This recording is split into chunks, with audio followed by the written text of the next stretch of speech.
Hello world, I'm Chris Pirillo, and you've tuned into another live edition of the Locker Gnome Daily Report, or TLDR for short. It's your daily dose of me and everything that I'm talking about for the next hour or so. The topic today is something that is certainly controversial. In fact, I'm pretty sure some people aren't even going to bother to listen to what I'm going to say today and tomorrow about the topic of Microsoft pushing a Windows 10 update down the pike. And no matter how many times you try to ignore this particular patch, is that a fair word to use in this context? Microsoft seemingly doesn't care. They're going to give you Windows 10. That's what they want to do. So today, after talking about why I think this could be good for users, tomorrow, FYI, I'm going to talk about why I think this is just a really dumb idea. So I'm going to be as balanced as I possibly can, both sides of the equation. I got no horse in this race. After that, I'm going to be diving into today's Pirillo picks, which may include, but probably won't, a custom Chris Pirillo pop vinyl by Kimberly Johns. And then after that, I'm going to be answering questions from my patrons, at least those who are tuned in live. And then after that, talking about the day's news. It's about an hour long, TLDR every weekday, and you can get all that, live or not live. You can support it by going over to chrispirillo.com. This is just a part of it, right? The rest of it is for the patrons. So I thought long and hard about this, especially the pro side, and that's the reason why I want to kind of attack it first effectively. If you're not aware, and this has been seen over and over and over again, Microsoft has become more and more aggressive about rolling out a Windows 10 update if, say, you're running an older version of Windows. And a lot of people are very upset about this. They don't want to upgrade to Windows 10. That's your prerogative, and I think that's fine. I'm not going to argue that you should want something that you don't want. One reason I think this is a good thing, saving the bad things for tomorrow, security updates alone. This is the number one reason I really recommend updating and upgrading to the latest platform, no matter what that platform happens to be. Security updates alone. That number one. Now, that's not to say that they would stop rolling out updates immediately for the version of Windows that you're running and being pushed to Windows 10. But at some point, and this is really the second reason why I think it's a good idea, it's no longer going to be supported. Your version of Windows that you love, apparently, because you're using it, it's at some point in the future not going to be supported. Now, at some point, Windows 10 won't be supported, but it will have been replaced by another version of Windows at that stage.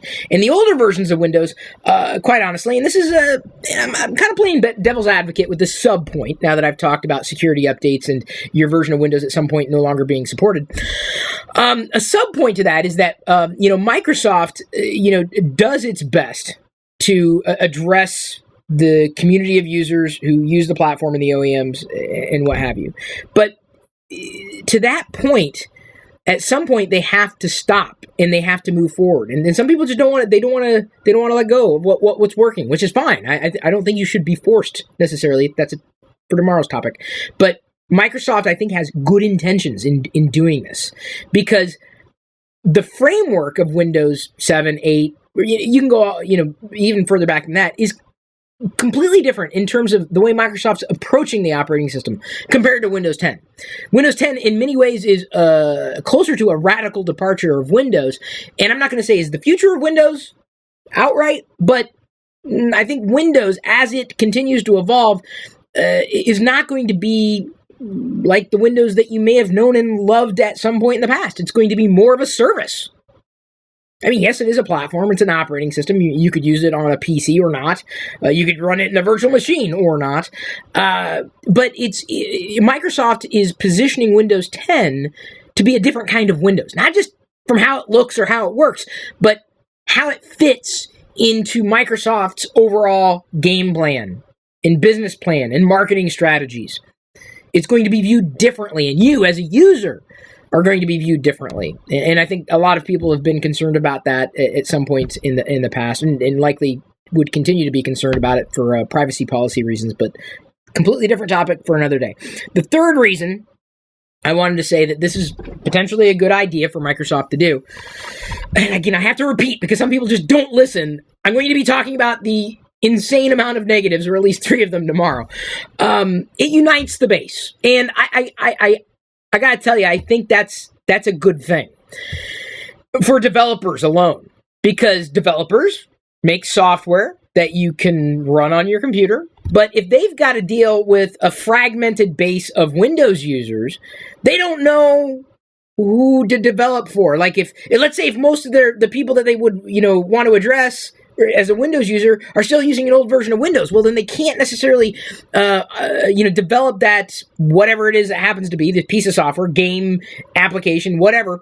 They can't optimize it for the latest version of Windows because they would be abandoning or cutting out, a certain part of the Windows audience. Well, if more of the Windows base is on the latest version of Windows, and I don't know if that's ever going to happen. I think Microsoft's trying to make it happen.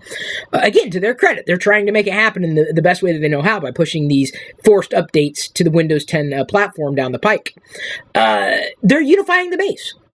And so developers then, instead of going, I don't know if I want to develop for Windows 10 because there's still a lot of Windows 7 and 8 users out there. And I'm going to sit here and say, I think if you want to use 7, yes, 7 is definitely different than 10. But if you're using 8, upgrade to 10, please, for the love of God and all that is holy. There's no excuse in being on Windows 8 or 8.1. Go to 10. It's different, I think, for Windows 7 users, though. But having more people on the latest version of Windows gives them, Microsoft and the platform and all of its partners, a lot more weight. It gives developers a lot more to a bigger audience to address. And I will say it, this is how companies like Apple have done it.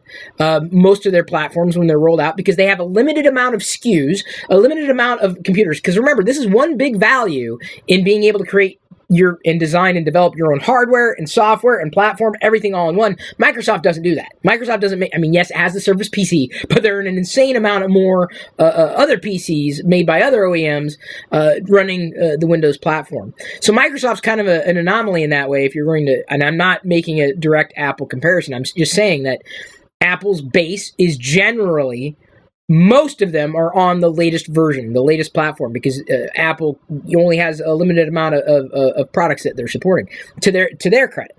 So Microsoft is playing, or trying to play like Apple in the best way that it possibly can, in bringing the legacy users, if you will, into the present with Windows 10, and then potentially into the future. But I'd envision a time when this wasn't even an issue. Like, Windows is just Windows.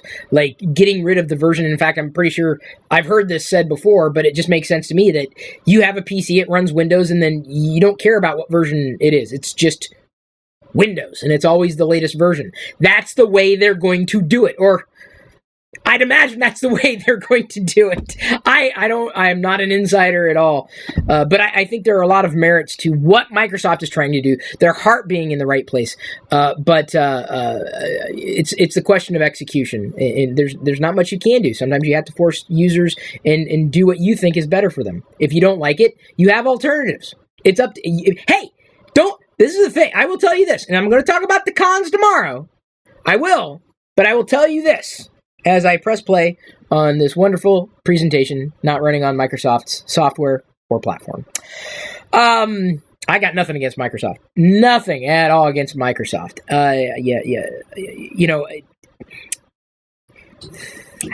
Yeah, I know, Jedi. I'm trying to like word this in a way that I'm not going to offend. If you don't like it, don't be like my baby. Don't cry about it. That's what you sound like. If you don't like it, don't use it. Those are the people who don't like it. That Jedi, you are proving my point. Thank you. I don't realize, or I don't think you realize just how on point you are. That's what you sound like. That's what you sound like if you're saying, Windows 10 is this, if you don't like it, don't get it. Okay, but then you're saying, well, they're forcing me. Well, then what are you going to do about it? If you don't like how Microsoft does business, if you don't like how Google does business, if you don't like how Apple does, if you don't like how Company X does business, don't do business with them. Don't support their stuff. It's really, truly that simple. It is. That's you. That's you. If you're whining about it, don't whine about it. Stop using it. But if you're going to use it, don't whine. Just don't use it. If you don't want, and I'm not slagging Microsoft. Insert any company here. Insert any product. Insert any service. If you don't like it, don't deal with it. Honestly, it's that simple. Bop, bop, bop, doop stop, ba doo up, doody bop, da doo up, doop stop, ba doo. Yay, yay. Da. Yeah. Yeah. I think I made my point. Yeah, I did. I don't want to have to make it again, because at this point I'm repeating myself. I'm sure I've offended everybody. It's my job. But it's true. Because then all you just... And you know what? There's going to be trade-offs. I'm going to tell you. You can't have the best of everything. There's no such thing as a perfect product or platform. This isn't about one company being better than another. It's just me giving you my perspective, why I think it's a good idea. Tomorrow, it's going to be about the things that the reasons why I don't think it's a good idea. So, there you go. Now I'm going to move on to Pirillo picks, then answering questions. I get tons of them every day, every weekday when I do TLDR like this with my patrons, then talk about today's news. Already have some comments coming in. This is awesome. I love getting comments that I can respond to, and I will be doing that in a couple of minutes. But first, Pirillo picks. If you want all of TLDR, if you want to hear me geek out about other things that you're interested in, well, you got to become a patron. Head over to chrispirillo.com. Today's free podcast highlight was brought to you by all of my active patrons from chrispirillo.com. If you want access to the full TLDR episodes, both audio, video, past, present, and future, which can be up to an hour long or longer, with even more tech insight from me every weekday, plus other bonus content without ads, and supporting me at the same time, you can sign up to become one of my supernomies too. This is just a brief taste of what I'm producing for you daily. Again, get more through chrispirillo.com.